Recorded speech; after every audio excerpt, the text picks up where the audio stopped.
is it capturing humans in a fully expressive way. Not just the joints of the body and the standard kinematic tree, but also facial expressions and hands and doing it all together. So I'll tell you a little bit about how we're going there. I'm still getting a bit of echo or a bit of feedback. I don't know. Hopefully it'll be okay. The work I'm going to talk about today, a lot of it appears in this conference, and here are some of the people, just so you have an idea and you can seek them out. I will cite the papers as we go along, and at the end I'll give you a cheat sheet of code to download and posters to attend. But just so you know, here are all the people involved in the work. Now, what we've been looking at is people. That's what we're interested in. We're interested in people interacting with each other, interacting with the environment, the world around them. Really, the world isn't very interesting until there are people in it, as far as I'm concerned. Once we all leave this room, nothing much happens. The chairs all stay where they are. It's only when we're here that we begin to manipulate it and change the environment. And it's only when we interact with each other that interesting things happen. So our goal is to really teach computers to understand us. And I think by teaching computers to better understand our actions, our expressions, our behaviors, they'll become better partners with us. And the key thing to this, the thing we focused on, is understanding movement of the human in the world. This is the key to a change in the environment. But a lot of times that's done without any context. It's as though humans are astronauts floating in outer space and not interacting even with the ground plane. I know Christy probably talked about that today, but I missed that, I'm sorry.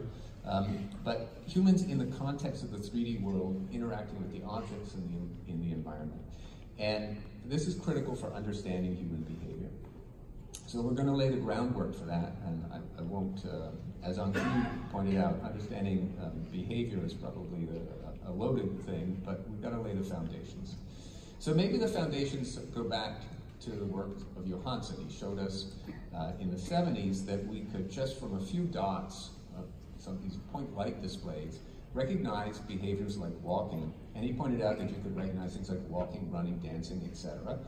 And I'm not a fan of the term etc. in papers. It tends to be sloppy. Not criticizing Johansson and being sloppy, but what does it really mean here? Does it mean that this is all we need as a field? We get the joints in 2D or maybe 3D if we're lucky, and we're done. And I don't really think that's the case. I think that this doesn't really characterize a lot of the interesting human behavior that we want to model. Now, I think this work has really greatly affected our field and set us in a direction, and that's worked pretty well. So I think that there's open pose, alpha pose, bunch of different methods that are really excellent state-of-the-art methods for detecting 2D joints. They work great. You can sometimes lift them to 3D if that's what you're interested in. But we tend to have focused on these 10, 12, or a few more joints or major features of the body. But I want to ask the question, are we our joints?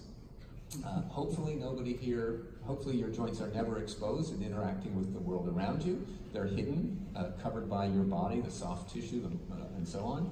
And from our joints alone, we're not really able to estimate everything we might like to know about maybe gender or age or the emotional state of this character.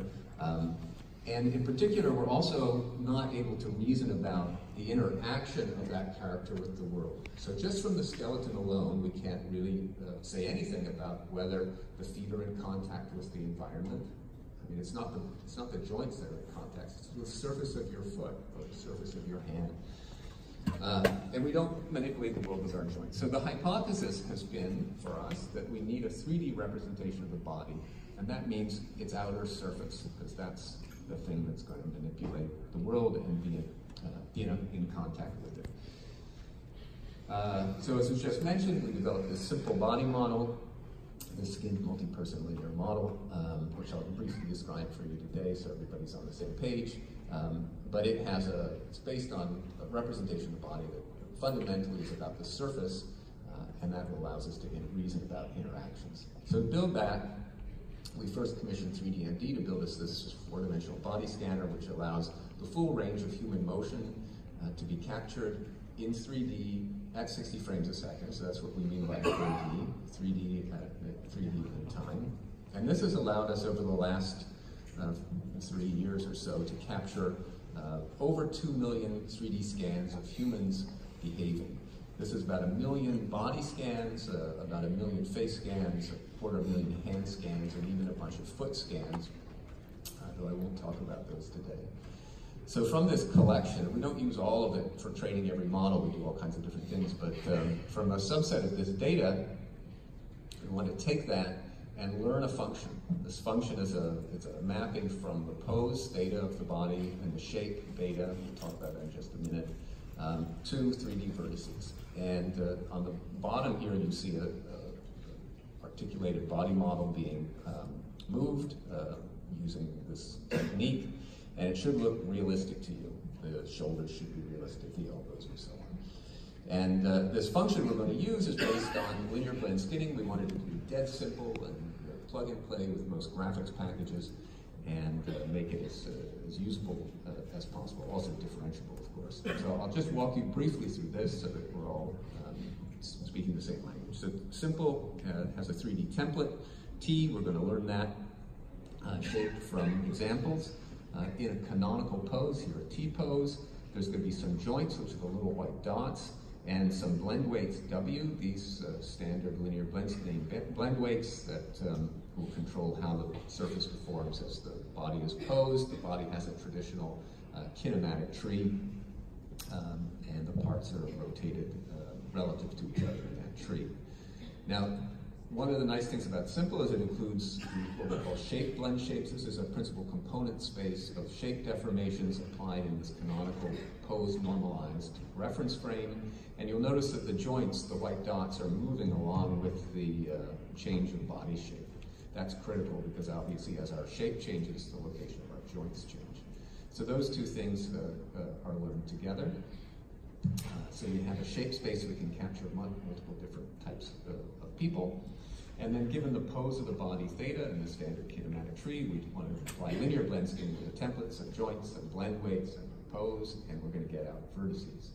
Now, if you do standard linear blend skinning, there's all kinds of horrible artifacts that you get, and it doesn't look very realistic. So what we did is we took all of that training data we gathered and learned a pose-dependent corrective deformation. So what you see in this under pose blend shapes, hopefully you see the shape of the body changing as a function of the pose of the body. And the thing on the right, the final pose mesh, which is pose linear blend skinning, should look realistic. It shouldn't have strange artifacts. And to do this, the shape of the body is now a function. The template is no longer just a static template, it's a function of the shape parameters, theta, the principal component coefficients, and the pose theta. And the joints are a function of the shape of the body. And with all of this, that's the simple body model. It's been, as mentioned, fairly widely used. There's a Creative Commons version of this called Simple Body, which wasn't available when we first let this out, but Simple Body, you can use it and make derivative works. The only thing it doesn't include is the shape space and some of the software for creating body models. But it allows you to distribute simple as a data type, much like you would distribute PDF. So without just under a standard commercial commons by attribution license.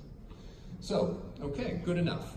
A step beyond joints and skeletons, but I'm going to argue that it's not enough. That we're really much more complex, and our interactions with each other in the world are more detailed, and we really want to be able to capture that in a low-dimensional representation. And so to that end, we've created Simplex, which is something we'll talk about here at CVPR. It's a more detailed model. It captures hand pose and deformation in a low-dimensional space, as well as facial expression and so on. And it's all going to be trained from data as well. And someone pointed out when I talked about this last that the body shape looks better in this Simplex model. It looks more like the woman in the photo. And that's an interesting observation, and it probably has to do with the fact that the body shape is now being estimated in a way that takes into account facial shape, and our face shape and our body shape are highly correlated. So there's a bunch of other models out there. So there was our own simple model, which lacked expressive hands and faces.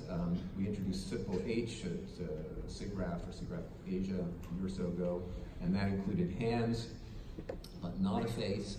And then there's the Frank and Adam model from CMU, which includes hands and faces, but isn't as realistic because the whole thing is, it's 3 different models. It's a reduced accuracy simple model for the body, a separate head model, which isn't trained from realistic data, involves some handcrafting, and a hand model. Simplex fixes all of these things. So how did we do that? Well, in addition to our 4D body scanner, we have a 4D face scanner where we capture the full head, the neck, and the face, performing all kinds of different facial expressions. And using the data from this and some other data, we built something called the Flame model, which was at SIGGRAPH Asia in 2017. The shape space for Flame uses the Caesar dataset, for which we have almost 4,000 head scans. And these head scans capture a wide variety of ages, genders, ethnicities, and so on. So it's a relatively representative and rich shape space for the head.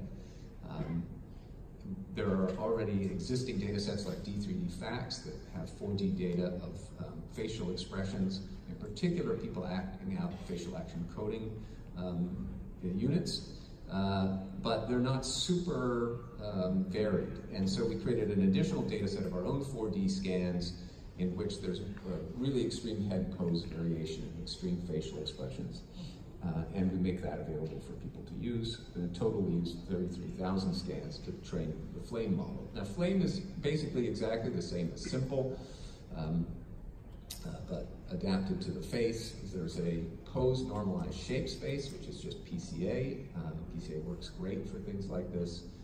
There's a pose space with pose-dependent corrective blend shapes for the neck and the jaw. And then in a pose-normalized space, we learn expression and deformations of separate expression space. With PCA in this case, though, you can use fancier models like our coma model, which we described at ECCP. I won't go into details on that. So what does Flame look like? So given a scan, this is 4D scan on the left, which you see is kind of noisy. The captured performance with Flame is in the middle, and then it's retargeted to another template, same template, another shape on the right. So it gives you an idea of sort of the expressiveness of the model and its articulation. We did the same thing for hands. We scanned several thousand hands. Here are 31 subjects in a wide variety of poses. Many of those poses involve touching objects and grasping them. We aligned our meshes to all of that raw data and pose normalized it again, and then built a low-dimensional PCA space for hand shape, which you're seeing here, different principal components, as well as a corrective blend shape space, pose correctives for hand shape. And then we also learned a low-dimensional space of hand poses, which is part of the model. Okay, so now we've got all of that. We've learned facial expressions and blend shapes for the face, for the hand.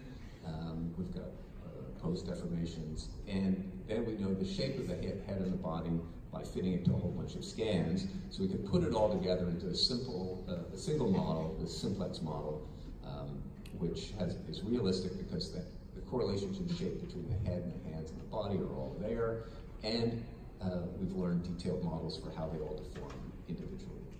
Okay? So that's Simplex. Then given data like these scans, highly expressive scans of people in a wide variety of poses, using their facial expressions and hand gestures, we could fit Simplex to it, and hopefully you can see that the model is expressive enough to capture things like fear or surprise or pain and this sort of thing.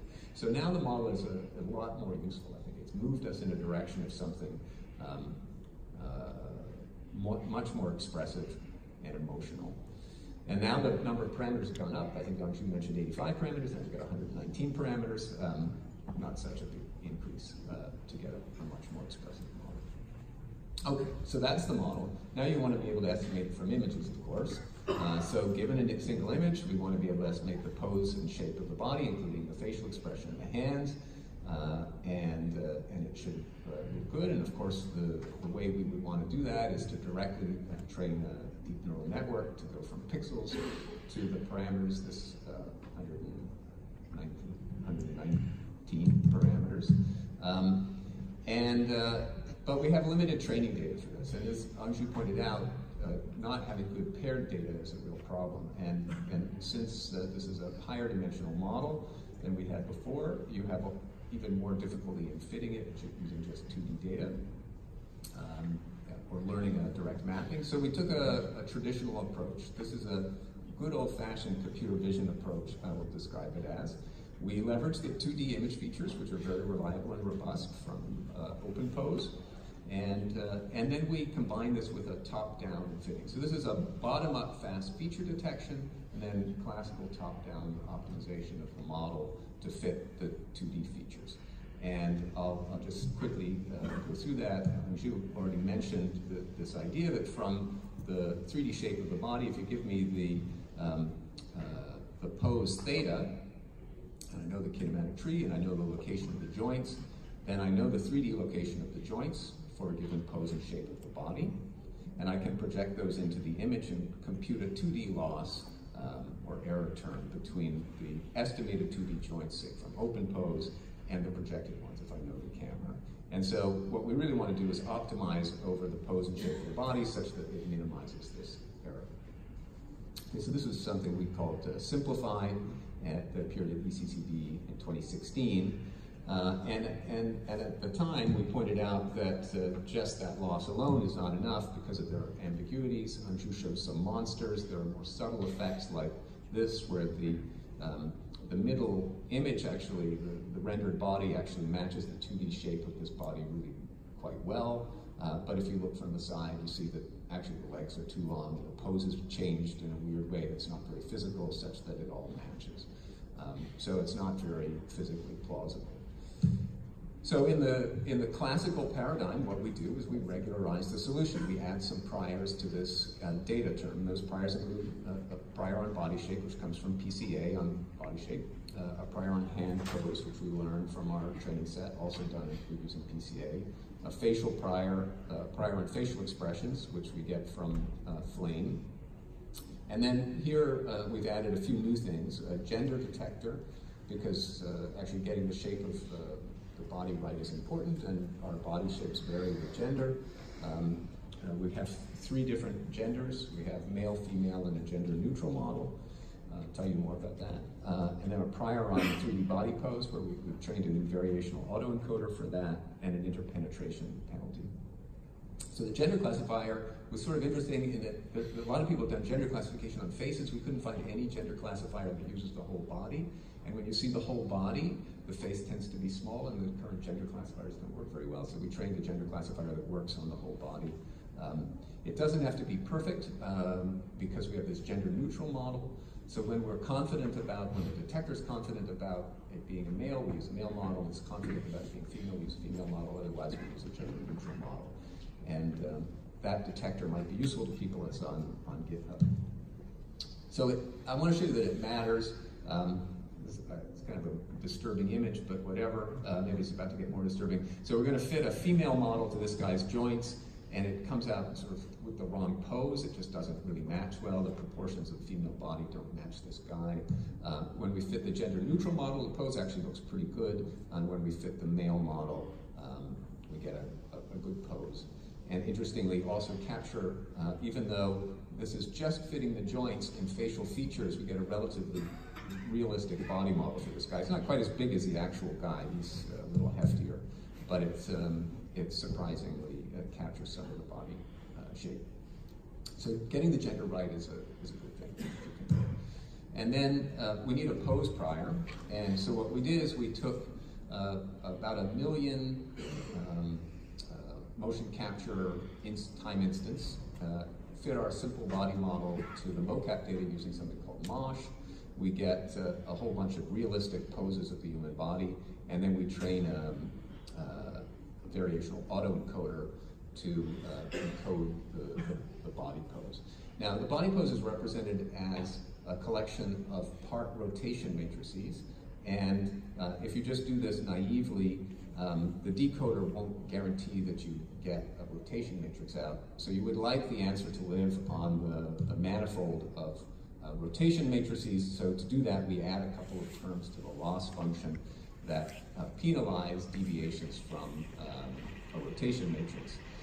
It still doesn't guarantee that the decoder is going to give you a rotation matrix, but it's going to be a lot closer, and then you can just project onto the space of rotation matrices without any significant loss. And then you can sample from this thing. And again, this is on GitHub, so you can, it's called vPoser, and it's the nicest prior we've had of 3D human poses yet. So that's working well. There's one still problem. Even with a decent pose prior, you can still get cases like this where your arm is sticking through your torso, which is kind of painful, so we would like to prevent those things. And to that end, we implemented it's a technique that NVIDIA proposed for a fast differentiable interpenetration term, and penalizes the depth of interpenetration. And on the upper row, you see the elbow intersecting the knee. The little red areas on the right show you the amount of interpenetration going on there. And then when you penalize that, the optimization prefers solutions that don't have too much interpenetration, and you sometimes get a better pose. It's not critical to use this. It helps a little bit in some situations, but it's not absolutely necessary. Okay, so that's it. Write down a big optimization function and then minimize it. And so how does it work? Well, let's compare it with the work from CMU. I know they've got new work at CVPR here. This is from last year. This is fitting Atom to point cloud data extracted from 500 or plus cameras from the Panoptic Studio, and looks pretty good. This is what we get fitting to this one image. Body shape looks pretty good, even though we don't have any 3D data, no point cloud, just a single camera, and pose and shape looks pretty good, expressions over there. Right?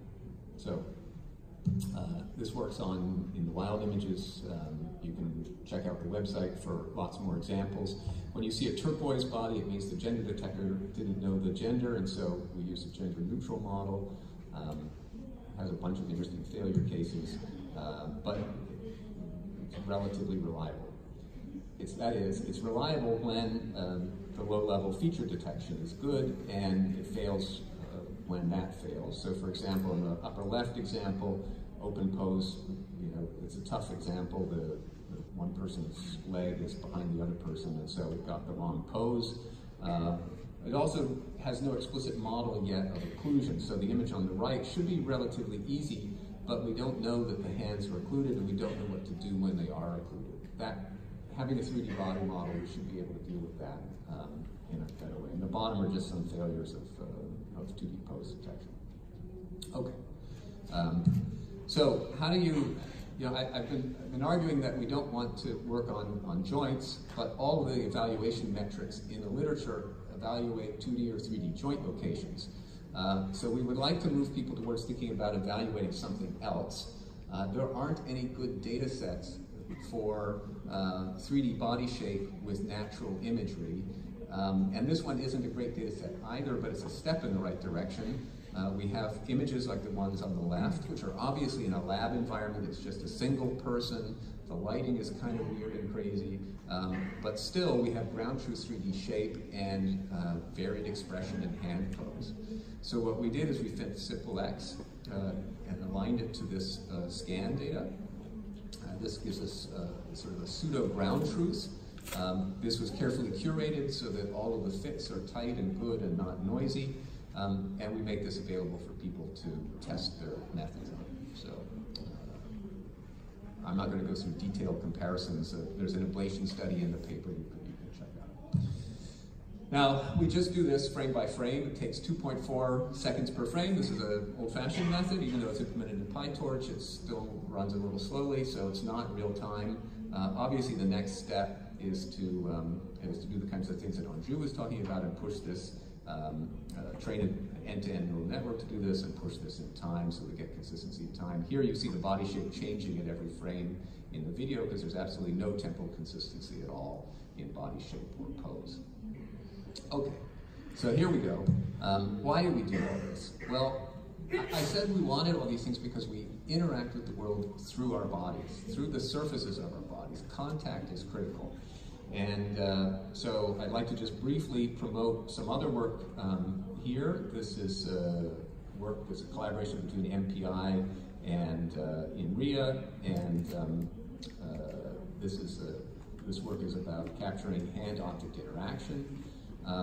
If you look at images like the ones on the left, it can be difficult to recover the hand pose because the hand is occluded by the object, and it can be difficult to recover the object shape and pose because the object is occluded by the hand. So the idea is to estimate those two things together.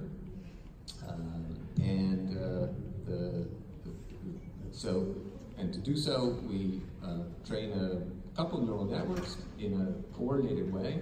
So from an image, we want to estimate the parameters of the hand, the monoparameters, and we also want to estimate the object shape using a standard method.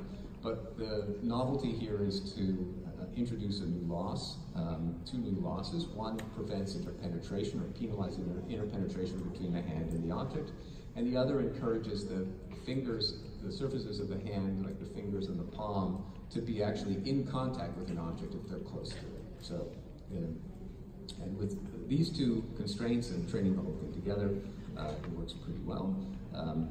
The INRIA folks came up with this clever way of taking the GraspIt software, which is used in robotics, used it with Mono to generate tons of example hand grasps of lots of different objects, and then we created a synthetic data set, which isn't super realistic. It's called Augment, and it's online, and I'll give you the link in just a minute. We use that to train this method.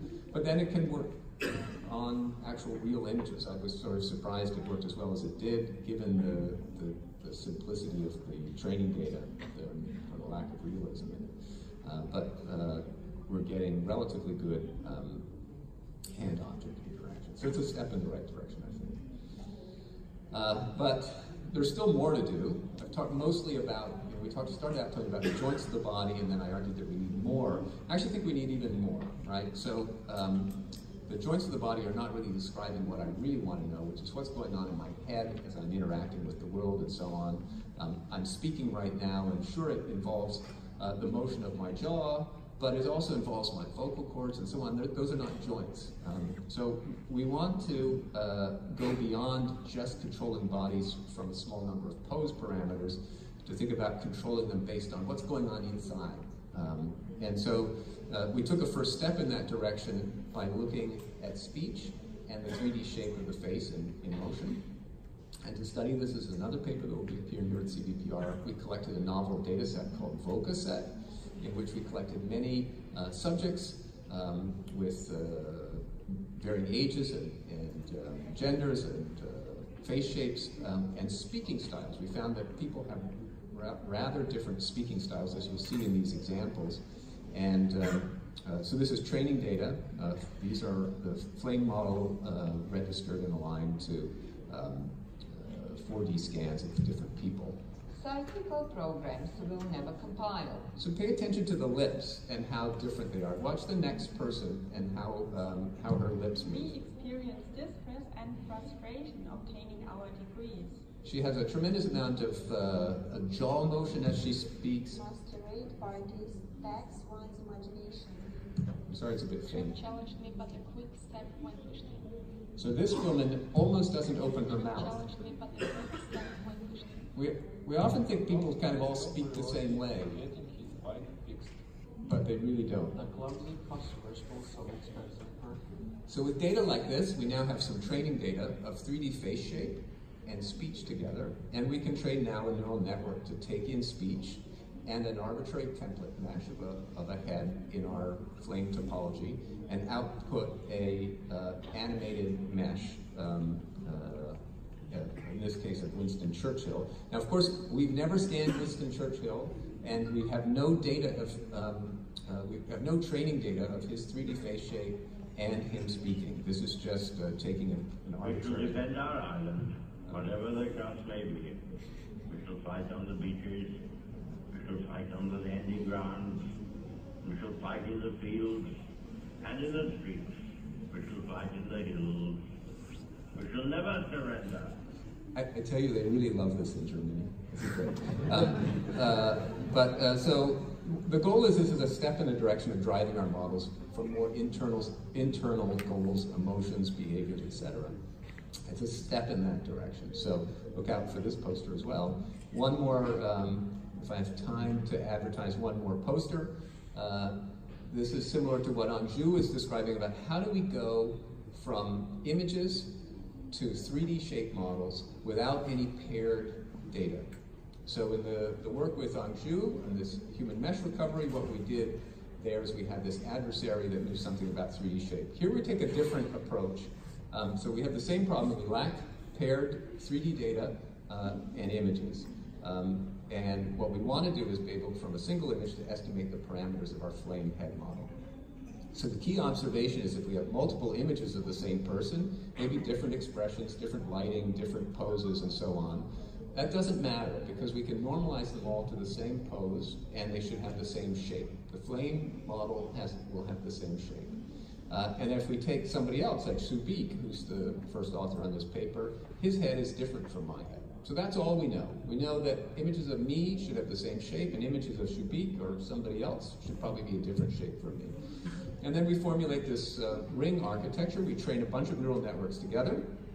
The idea is that the neural network that takes the pixels in and produces the parameters of the 3D flame model has some shape parameters, and those shape parameters should be consistent for all the people of the same identity, and they should differ for the person that's different, and by some margin. And we penalize that when that doesn't happen. Okay? And so we're going to train this thing from only 2D landmarks detected by OpenPose again. We're just going to take the 2D face landmarks. We define those landmarks on our template. The black dots are the ones that are static, and some of the OpenPose landmarks, like the contour of the face, changes the location on the 3D mesh as the head changes. So we have to deal with that. And then just using this ringnet architecture, we get reasonable head shapes out. To test this, so most of the current methods that produce a nice face image, 3D faces these days don't necessarily get good quantitative results. There's been no really good data set, so we have a first stab at that called Now, not quite in the wild, where we scan people, so we have a 3D face shape in a neutral pose, and then we take pictures of them with a cell phone camera in different lighting conditions, indoors, outdoors, different expressions, different kinds of occlusion, and selfies. And we spanned a really good range of ages and so on, at least for a small town like Tübingen. So we have ground truth data now that you can compare with, so you can go check out the Now dataset and challenge and try fitting these complex images and see how accurate your shapes are.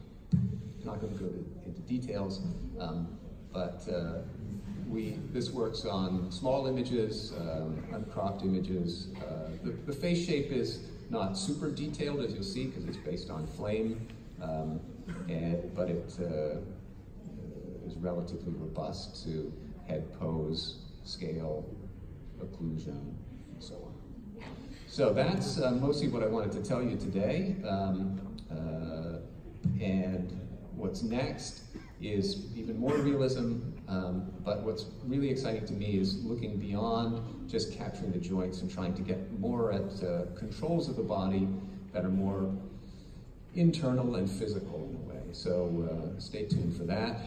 If you want to check out the posters, the Simplex is an oral and poster on Thursday. The Odd Man Hand Object Interaction is a poster on Thursday. VOCA, speech stuff, and RingNet are here.